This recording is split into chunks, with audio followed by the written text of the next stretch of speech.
Join us each week for some booze-free banter about life without booze. If you're entertaining the idea of cutting back your booze by a day, a week, a month, or for the rest of your life, we would love for you to tune in. Buckle up and come along for a ride that may just change your life. Please note that some of the conversations we have may be triggering. Please reach out to your local support service in Australia. That's Lifeline 131114. Maso. Breeza. How are ya? Mate, I'm so good. Real up and about after our chat. Didn't we just have the best chat? Who did we chat to?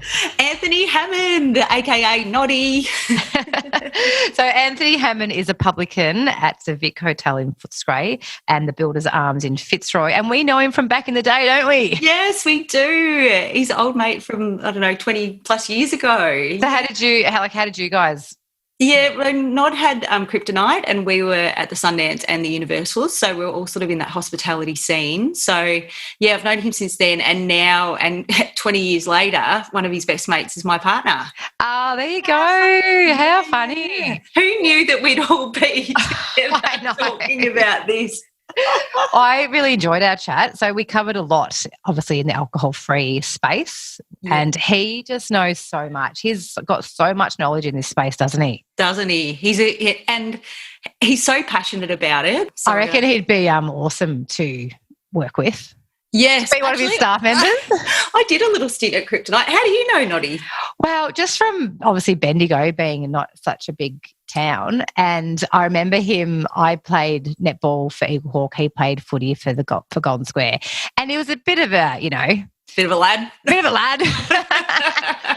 lad. I think he just had, he was known around town because obviously he had Kryptonite. And yeah, I just think he was one of those people who had a big circle of friends and everyone kind of knew him. But yeah, I haven't crossed paths with him for years. But I didn't mention this in the podcast actually, Maso. A couple of months ago for the Melbourne Food and Wine Festival, they were hosting webinars, and I jumped on one of them because it was about non-alcoholic drinks. And so Anthony was on there. I'm like, is that Noddy from Bendigo? So he was on there. In the wrong place. His doppelganger. And there was a lady on there from Dan Murphy's and I think the founder of Non-Drinks. So the three of them spoke, and that's where I kind of then found out that, Noddy had, the pubs in Melbourne and was, embracing the alcohol-free drinks and providing them for his punters. Yes, he is. He's a mover and a shaker in the hospitality industry, isn't he? And he really touches on that throughout it. And we can learn so much from him. I've probably got a few. The last time I saw Noddy, it's probably a shame story, which I'm just not going to go to. Park it. We'll bring it up. That was the last time.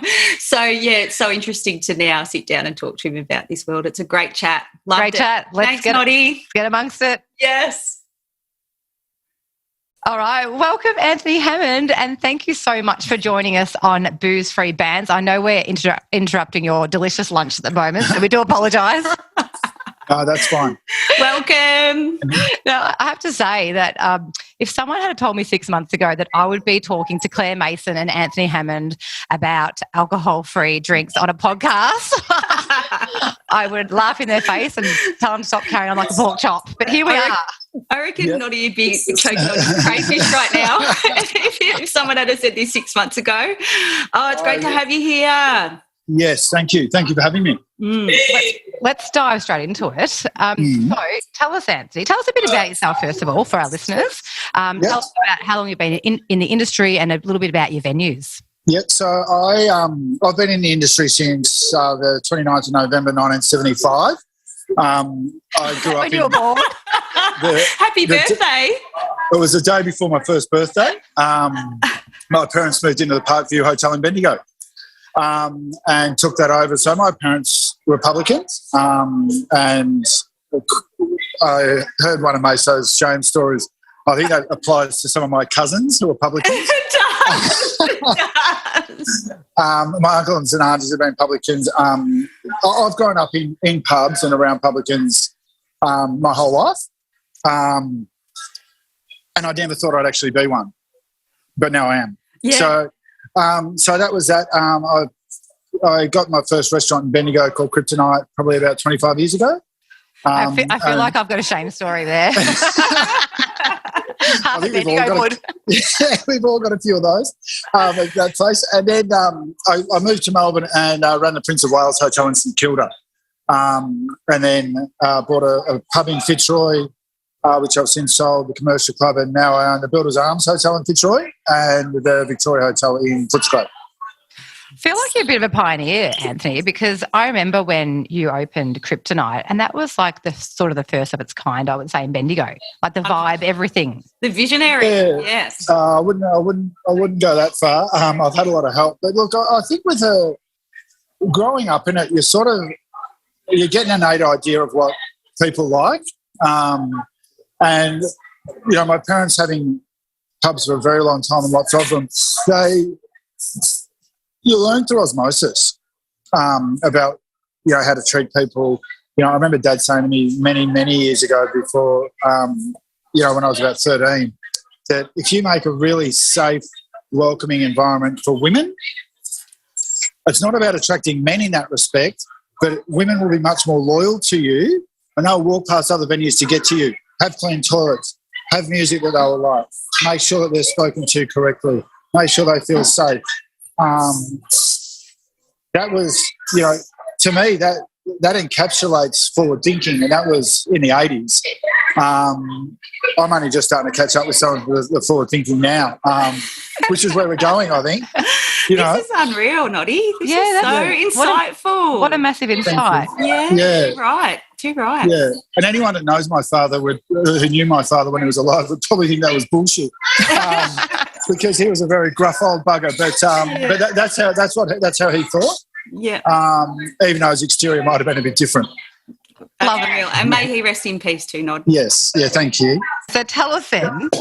Yeah. How does a publican's world collide with alcohol-free drinks? Yeah. Right. Okay. Look, mine's probably a little bit different to a lot of other people in respect that. Alcohol became a real problem for me, and probably about 18 months ago I was reevaluating my relationship with alcohol. So in a reevaluation of where alcohol sits in my life, and it has been a big part of my life and a big part of my identity, I was sort of thinking, am I relevant to my industry? Because it's boozing, and then someone actually said to me that the hospitality industry has changed so much that you haven't noticed. And I'm sort of, what do you know? I'm really good at what I do. But it made me think that and start searching a little bit about what was out there. And a guy from Sydney who I'm mates with who's a distributor had some stuff on his website, and I sort of asked him about that, and it just sort of fell upon me that I was just at the right time. The things like Nort, Sober, Heaps Normal were coming out, Monso, Kombucha, Non, Liars were coming out. It just all sort of fell right at the right time, which, the universe sort of was helping me there. And, so I was looking at how my relationship with alcohol was, and I reevaluated. I've since given up alcohol. I've been sober for 10 months now. Good on you, Noddy. That's amazing. Yeah, thank you. So, but I'm also lucky that I don't, I know that you girls have touched on this in other podcasts. It's probably not been a better time to be sober or wanting to delve into this world because there's so many options. Yeah. Yeah, too right. Do you think there's been a demand for it? Have people been talking about it, or has it been into the pubs? Yeah, look, because I own the pubs, I can be quite selfish, and I can pursue this to as far as I want. I don't have to convince anyone. I just tell my staff to order it. So the demand's there. It really is. We're seeing. We got the Hot Nation Mind Your Head in a couple of weeks ago. We got 2 slabs of it. Sold it over the weekend. Yeah. But you know what I mean? Like at the Vic, we've got about 21, 22 products, non-alcoholic products on our list. And they all sell. About 22. 22. And what's the variety in there? Are they wine, spirits? What are they? Yeah, so we've got beer, wine, spirits. I call it the other category, sort of non-alcoholic beverages. Again, some of them are hard to categorise because these drinks are not trying to replicate anything in that category. And to me, they're the most exciting because they're not constrained. Yeah. Yep. You know, if you look at like what non do, they are unconstrained from what someone's perception might be of what's going to be in their glass. And they are delicious, by the way. They are amazing. They are so good. Yeah. So, you know, I pursued this from a point of view that I want to see where I want to regain my relevancy in an industry that I'm in and I love. But also, if I put my commercially minded hat on, at the Vic, it's probably about 5 to 7% of our turnover.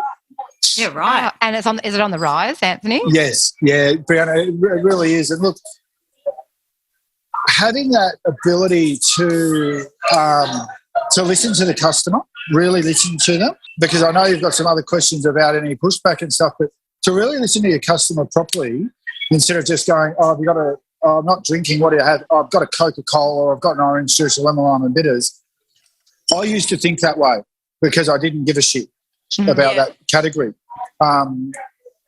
Whereas now that is where I live and I inhabit, I have to care about what that is and I want it to be exciting. By making that offering exciting for people, it will bring them back. People who aren't drinking are now decision makers in a group of people. Yeah. And you girls, I've heard you talk about this, looking at wine lists or looking at something. Can I bring a BYO, etc. It's a bit like vegos were many years ago, or gluten-frees. They're decision makers. Yeah. Because people who are drinking can get a drink. They can get a pot of Carlton Draft anywhere.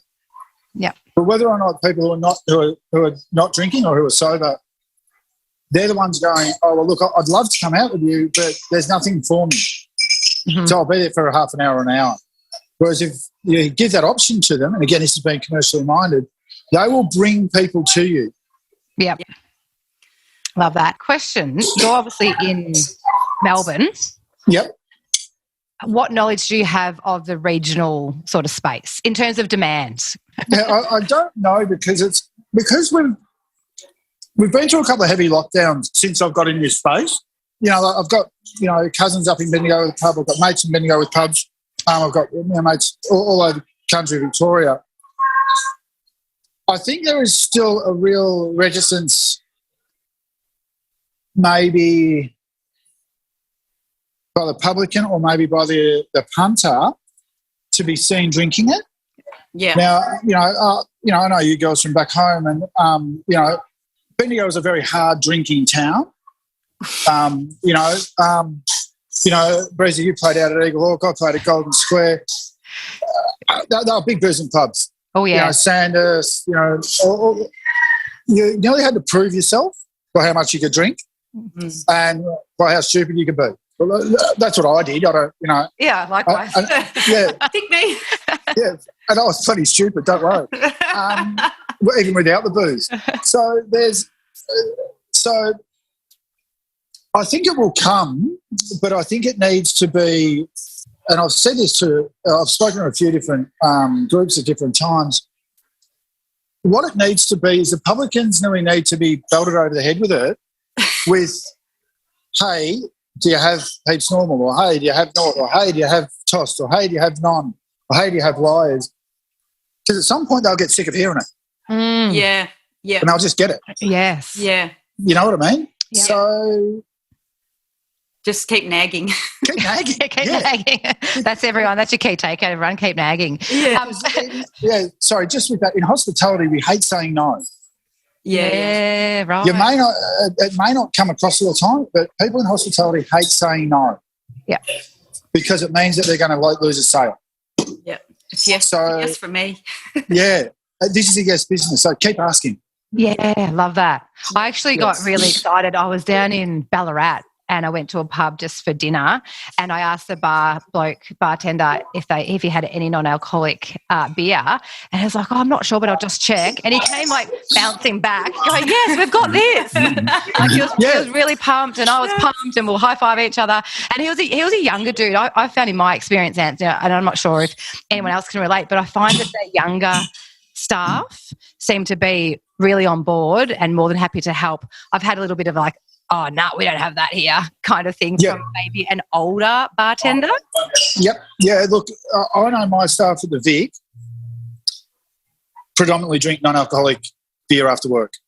How good. Wow. Yeah, and they can have whatever they like. Yep. You know, I don't know, you know, they can have whatever they like. I don't know, I've asked them, like, it really, because of how I grew up in hospitality, it was a very hard drinking, hard living culture. And I sort of said to them, why? Why drinking non-alcoholic beer after work? And it's sort of because I like the taste of beer. It's cold. Yep. I might have a second, but I don't want 20. Yep. Yes. We've noticed a big difference with that actually since we've been drinking alcohol drinks is they don't need as many. It's unreal. Well, look, as soon as alcohol, it is. As soon as alcohol hits the brain, it causes a craving. It's like cigarettes. Yeah. Oh, shit, that's good. I'll have another one. Chain smoke for the whole night. Yeah.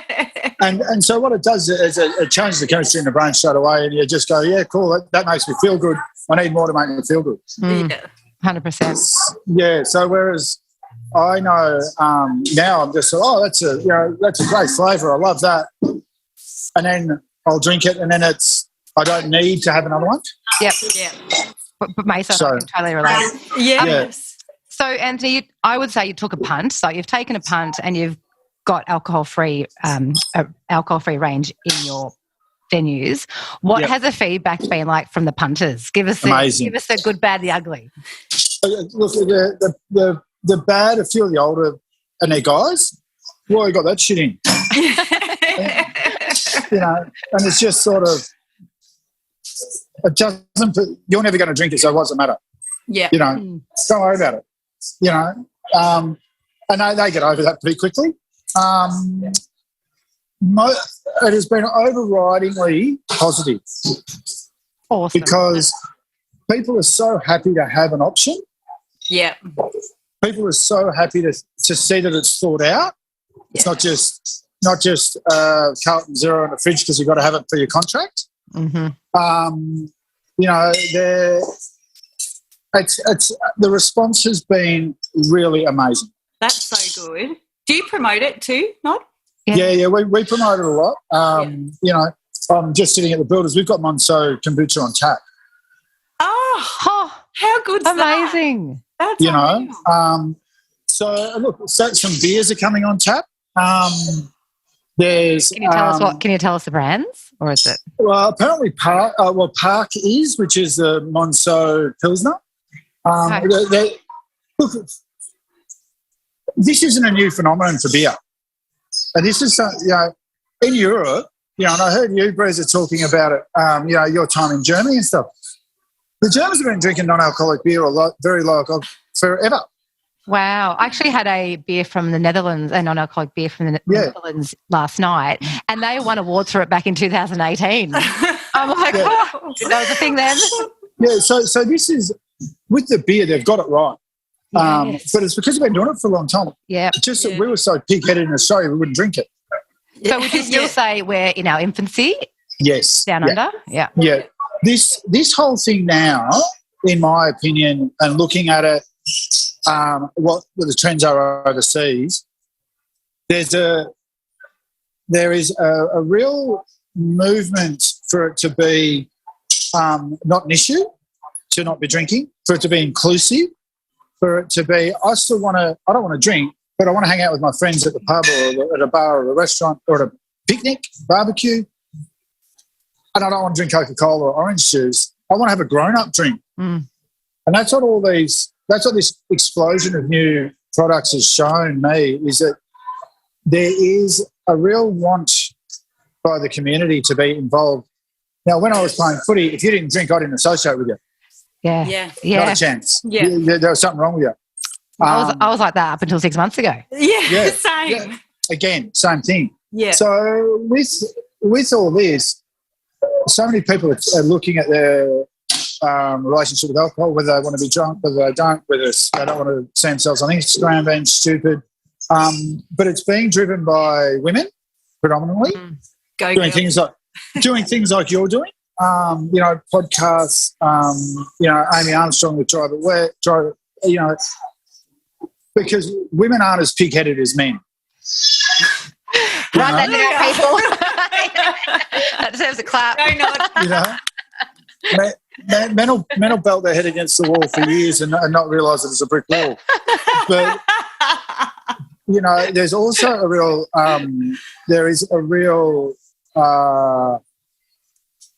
thing with masculinity that you need to drink and drink heavily, or else you're not a true man. Look, that was drummed into me, and I believe that for a very long time. And only now am I becoming comfortable with the fact that I don't drink. In that way. But the response that I've had from saying I don't drink has been heartwarming and beautiful from my friends who I've had for 20 or 30 years. Yeah, it's brilliant. It's so good, Nod. Well done. Okay, thank you. With I know we've had this discussion off air actually about where do you see alcohol-free drinks going? Are they taking over the world? You gave me some amazing stats with figures and numbers of companies that are buying in and just exploding. Yeah. Do you remember that chat we had? Yeah. Look, it's funny enough. Now that I don't drink, I can remember lots of things. Touche. No, look, if you look at what's happening worldwide, alcohol consumption has gone down since peak beer consumption was 1975.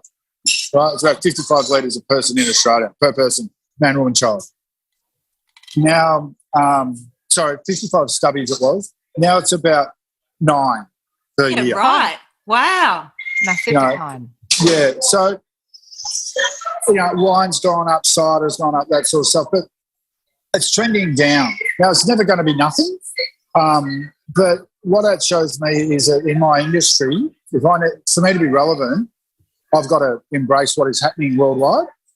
And if you look at the health and wellness, movement, you look at people wanting to be more present in their families' lives and their children's lives, alcohol can take that away. Now, for a lot of people, they can still function and it's fine. But a lot of people want to take that responsibility back to themselves. 30% roughly, 18 to 35-year-olds identify as non-drinkers worldwide. And to show the money in it, Liars listed for £129 million or something on the London Stock Exchange. I read that the other day. Wow. Yeah. So if there's money in it... And they're Aussie, aren't they? They're Aussie company, aren't they? Yeah, Aussie mob. Yeah, I listened to a few of his podcasts. Interesting. And I think the other thing too, and Maso and I bang on about this quite a bit during our podcast, is by having alcohol-free options, you can still get involved with the whole ritual. It's popping the champagne, cork off the bottle. It's cheersing your mates. Who wants to cheers with the Coke? No one wants to cheers with the Coke. Yeah. You want to cheers with the, beer, alcohol-free beer. So you still feel, socially, part of those really important rituals that we have all grown up with and we will still continue to do. Yeah, and look, I think the whole idea of being excluded holds a lot of people back. Yeah. And being maybe a pariah or, I'm a leper, teetotaler. Yeah. Whereas being able to be included with your peer group. Yes. Because you know what? Most people don't care. 100%. We talk about that, don't we, Claire? It's us that care. What's that good saying? It's those who matter don't mind, and those that mind that don't matter. Yeah. Correct. Yeah. Yes. Spot on. Yeah. So tell us, Anthony, you're obviously been on board with alcohol-free drinks for 18 months or so. And obviously to get it into your venues, you had to get the staff on board. How did you go about that and how have they embraced it? I think just being enthusiastic about it to start with. And also, the younger staff now, do care more about what they've got to do tomorrow. They do care more about their health. The mindset of the younger generation is different to what it was for us. It just has, it's evolved. And now this movement, whatever you want to call it, has hit at that sweet spot again. You know, look at Athletic Brewing, like they sponsor marathons in the US, and they're a sports beer. Yeah, like they've got isotonics and shit. Yep, I've seen that on Instagram, and I was like, "Wow, it was a marathon." I think they were sponsoring. Yeah, and like they're huge in the States, right? But there's I heard on SEN them doing it, like Cane Corns is sponsored by some sports beer drink, and I'm sort of wow, like so. It is now mainstream, and people are talking about it. Yeah. And it's not it's not someone going, oh, stay away from me. It's sort of, oh, yeah, cool, whatever. Yeah. You know, it's not it's not an issue unless, and I found that I made it an issue in my own mind. Yeah. Yeah. I think I shouldn't say it becomes an issue, but I think the most frustrating part about it, and this is just speaking from my own experience, is when I have been into venues, they only have one option. They have none or one option. And, you know, great they have a option, but I don't want necessarily the Carlton Zero because I don't like the taste of it. So I think that's where you probably that's your point of difference, I feel, because you have done your research and you know what the punters want and you know that, you know, the different choices out there. Look, I think, Breeza, one of the things I found really difficult at the start was finding the product. A lot of these companies are still small and they're still like really in their infancy. So whether they have the staff to get out to the rural areas, you know, and it might, you know, you think, oh, Bendigo's only an hour and a half up the road or 2 hours up the road. You could go to a Chuka, you could do this, do that. I know at Heaps Normal there was only one bloke doing all of Victoria. Wow, yeah. Right. And of course it's going to be Melbourne. Yeah. Yeah, so that's where he's selling it. And especially with lockdowns and everything, you can't get anywhere. So it will get there, and it's available to all the big wholesalers and stuff. So, you know, like Dan Murphy's got about 250 products. Some of them great, some of them shit. Yeah. But it will get there. You've just got to, I think, with it, because we've been so stretched in the hospitality industry, financially with lockdowns, stressed, uncertainty, that you just sort of stick there and you go, I'll just do what I do to get through it. And I get that. I do the same thing. But I think now that we're opening back up again, you will see people search for it. People like me that are publicans or owners of restaurants will be searching for it more now because it is becoming more prevalent. Yeah. And there has been a lot of media. Maybe it's because of my eyes that my lenses have changed, but I've seen so much mainstream media about, you know, people ditching booze, about the alcohol-free companies that are popping up everywhere. Like I've just seen a lot more noise around it about alcohol-free living. I didn't know if that was because we were in this space or whether it was because it was happening or... It's probably a bit of both. But, you know, there's also a lot of people that still drink that are in the alcohol-free space.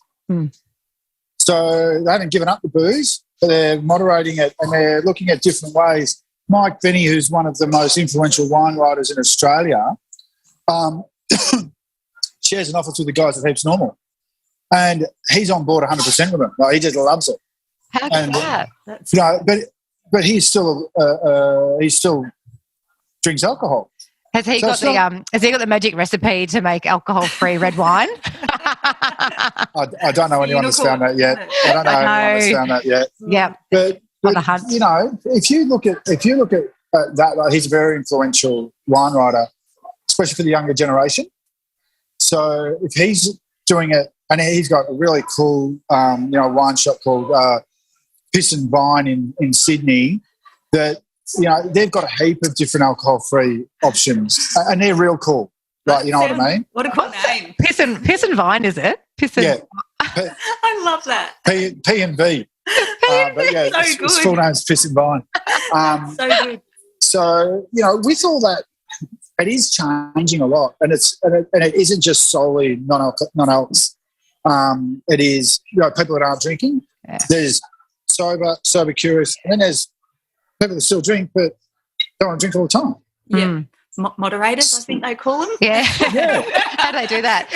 Or just normal people. Yeah. That's normal. Speaking of Heaps Normal, like their brand, I love because I'm in marketing, so I love their brand, and they're not poo-pooing booze. They're just saying, hey, if you just want to mix things up, have a break, or if you're the Desi for the night, crack into our beers. Like they're not making a big thing, going, oh my god, you can't drink alcohol and alcohol's evil. I think you find that that's most of that's probably all of them. But also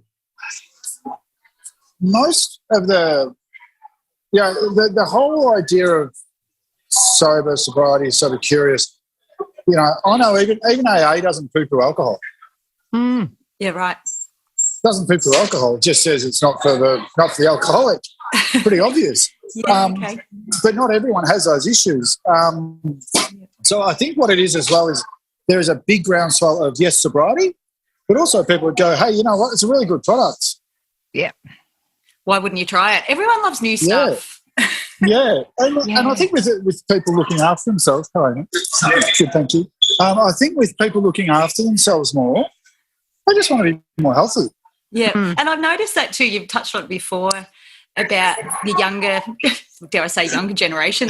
There's a lot more people younger in the age of 20 to 30 who aren't drinking. They're choosing not to drink. Whereas when we were 20 to 30, we were hardcore booze hounds. Like it just feels so foreign to us. And I think it's wonderful that they're going to be carrying this alcohol-free lifestyles, through. And with that, I know you've touched on it with the advice that you would give listeners to approach their bottle shops or publicans. And because you said before they find it hard to source, give advice to them directly. How do they go about it? I know you said wholesalers, but look, a lot of the wholesalers have it.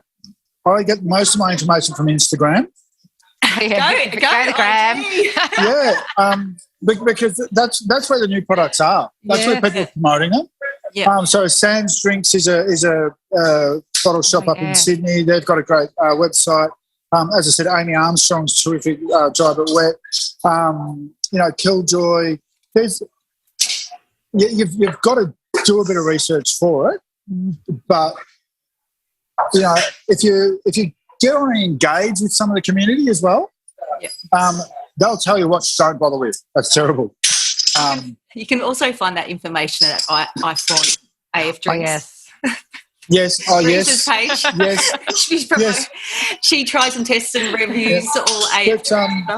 But and the wine's a really hard one because the phenolics, the viscosity, all that sort of stuff is involved with the alcohol.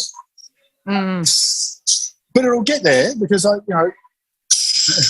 Nicholas the g'day mate. Nicholas the and it's got he's got a renter crowd to come through to say hi. Yeah, just everyone that loves me. But they Nicholas, which is one of the coolest wine shops in France, and one of the biggest. They're on it. It is coming. They'll get there because there's money in it. If you're going to be really crude about it, they will work it out because there's money in it. Yeah. But, like I don't know if you girls have seen the Thompson and Scott Naughty sparkling. Had it. But that's as good as it gets. Yeah. And it's really good. I actually like the cheapo Eden Vale at the supermarket. Yeah. Bloody $8.95. Yeah. And it's a good drop. Yeah, and the whites and the rosés and the sparklings are a bit easier. Yeah. But the reds where you get your weight, etc. Yeah. Bit harder. But as I said, there's money in it. They'll work it out. Yeah. And speaking of asking your local bottle shops and stuff, I went into my local AGA and they had, I think they've got Nort and Carlton Zero and Heineken. And I asked them if they had any other non-alcoholic beer. And they got on their system and they could order Heaps Normal from their warehouse. They're like, yeah, we've got it at our warehouse. We can order it for you. So it's there. Like you said, it's there. We just need to wait. And it's just so easy. Once you know that someone's going to buy it, you order it. Yeah. Because you don't want to sit there and go, I've made a blue. No one likes making a mistake or whatever. But because the products available in Australia were so bad, you know, it was sort of, well, why would I even bother doing it? Now there is, you know, your heaps normals, your Norts, your big drops. You know, as I said, Hop Nation are doing one, and it is outstanding. They're all such good products, you wouldn't even know.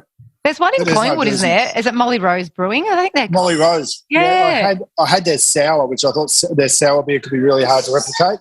Strawberry sour. It was stunning. Yeah, I smashed this. And the Citra, I think they make Citra as well. The IPA. Yeah, that's the one. It's also good. So I suppose I see you as a bit of a voice for publicans, Anthony.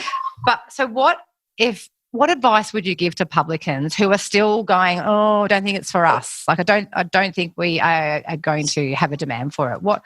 How would you get them across the line? I've actually said to a couple of mates just to buy a case of it, and because as a publican, you drink a lot. Everyone wants to have a drink with you, right? They do. Yeah. Everyone wants a beer with you. Everyone wants to have a beer with the bloke that owns the joint. Lock in with the publican. Yeah, great. Unreal.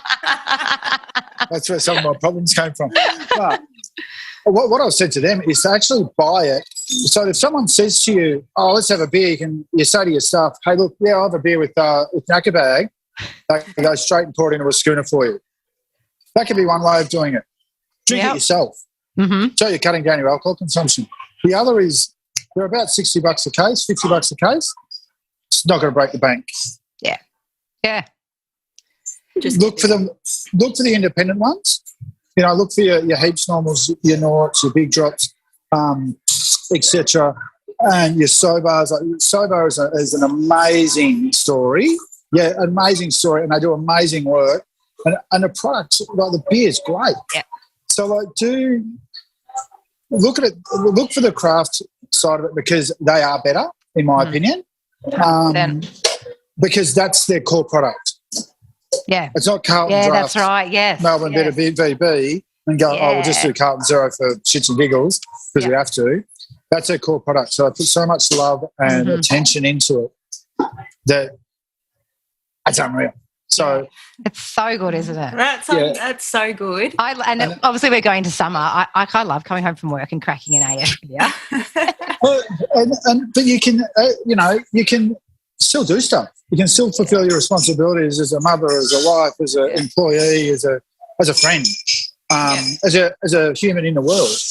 And having, as I said, my situation's different. A lot of other people, I am sober, and I'm not picking a drink up again. But other people can do can do whatever they want. But this part of it is growing, and to the people in the hospitality sector, you're going to miss out. Yeah, right. You're going to miss out because will it take over? Booze, not one, but it's an added sector to your business that is not being cannibalised by something. It's not cannibalising anything else. Yeah. It is only value adding to you. It is only adding to your business. It is only bringing people to your business. Like the financial implications of giving up booze, giving up grog, it's not a financial thing for most people. It'll be a very small percentage of people. They're happy to spend money. If you delve into the demographics of people that are sober, especially with this, sober curious world, better educated, got more disposable income, happy to spend, etc., etc. All the demographics you want in your venue. Yeah, 100%. Like there's still margins in there, isn't there? There's still. Of course there is. Yeah, of course there is. You wouldn't do it for free. Yeah. And I think as punters, we're still happy to spend $5 for a can of beer, a can of alcohol-free beer. You're copping more than that in Melbourne. They're charging $10 for heaps normal at some places. Oh wow! Yeah, I reckon pay it. Yeah, I reckon I paid $7. There's a venue in Bendigo that has it. $7. But you know what it is like, because if you make the effort to do it, people will appreciate it, and they will spend their money. Yeah, right.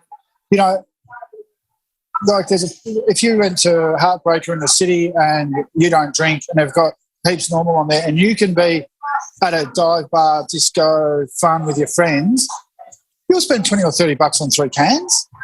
because you would normally spend $150. Exactly. 100%. You know, that's the difference. You know, it's very hard to wrap your head around the pricing structure of it when you're thinking about how much booze costs. But you've just got to think about it as, Actually, Amy, I had contacted Amy Armstrong the other day on Instagram because she was paying, I think, a $30 corkage fee to bring in an alcohol-free wine. And look, I've been charged $20 corkage fee for alcohol-free wine. Happy to pay it. And I was like, $30 seems a bit steep. But she said, look, I would have spent $60 on a bottle of wine had I been drinking the alcohol version. I'm like, good point, actually. Yeah. There you go. And that's that difference that, say, us in the hospitality sector have to get our head around. Is that for a can of heaps, someone probably is, at the bar $7.50. But you know what? It doesn't scare people off. Yeah. They just like being part of it. Yeah. Inclusive and giving them something new. Like, I think everyone loves new stuff, and if you've got something new and sparkly to make them feel included, why wouldn't you? It's great. Yep. So how many non-alcoholic drinks do you have, did you say, on your wine list? Or at the Vic it's 21, at the Builders it's about 12 or 13. Right. Which we're increasing over the next couple of weeks. Oh, well done. I'm not going to ask you to name them all, because what we could actually do is add that list. We can pop it on Instagram, actually, if you'll let us have it's on our website. Yeah, all right. We'll give that a bit of a pump on our Insta. But and I know that you've thrown a few key names out there. What do you recommend, Nod? What's your favourite? I keep calling you Nod. That's all right. For those of you listening at home, Anthony is Noddy. It's the same person. I'm asking him to nod. Look, there's so many great things coming out. Like, I didn't know about the Hot Nation one until 3 weeks ago. Yeah, right. So it's your best friend. Well, when you can get it, you can't get it. It sells out. Yeah. It sells out, and then they've got to go back into their cycle because they make alcoholic beer. They've got to go back in their cycle and goes to the back of the line and comes out again. Yeah, right. But look, it depends what you're after. There's lots of good beer out there, lots of great beer. Yeah. There's some really good spirits, but again, you've got to be realistic about it. Like the Liars stuff is all terrific, especially the Aperol and all that sort of stuff. Yeah, they're just so great. But then you've also got all these new spirit companies coming out. But if you drink it like you drink it neat and expect it to be what it was, it's not. But if you put it with a really good mixer, you wouldn't even know. Yeah, I'm right onto the Gordon's. Have you tried the Gordon's gin? I haven't had a chance yet, no. Well, there's two things with that. I've been tucking right into that because it tastes the most like gin that I've had so far. And I only need maybe one of those. But the question I have for you is you can recommend that, but what's your actual favourite? Are you drinking, now that you've been 10 months off the gas, how do you feel about alcohol-free drinks? Are you drinking them, or do you dodge the ones that replicate alcohol, or how? Look, I tend to dodge the ones that replicate alcohol, that replicate spirits, because whiskey was a big one of mine. Yeah. But I drink a lot of I'm still pretty early in sobriety, so I drink a lot of sparkling water, to be honest. Yeah. But I'll drink the Monso kombucha. I'll drink them all. Everything that's on my list, I will drink. Mm-hmm. Because I wouldn't put it on the list if I didn't want to. If I thought it was a shit product. Yeah. Yeah. So it just depends on what Like I did an event with Rish from Non, and they're all amazing. But then so's Toss. So's all the beer that we spoke about before. So's Lies. So's there's just so many great things out there that I used to just drink one beer and I wouldn't really drink much else, or one whiskey, or was it VB in the 90s? No, it depended where I was, but on tap it was Carlton. It was Vic in Stubbies and Vic in Cairns and Stubbies of Melbourne. Love it. What about long neck? Oh no, I never really drank long necks. I'm not a camper. there's no hot and cold running water, out the bush. Says him who's tucking into some crayfish. Yeah. It's a hard. How is that crayfish? Oh, it's delicious. It's a hard life. That must be nice. Yeah. So, but there's just so many exciting things coming out. But I also, I will drink them very little. Yeah, right. What's your biggest seller in pubs? Heaps normal. Yeah, 100%. What's their little slogan? Life's too good to be wasted. Yeah. Oh, too good to be too good to be wasted. Yeah. I think it is.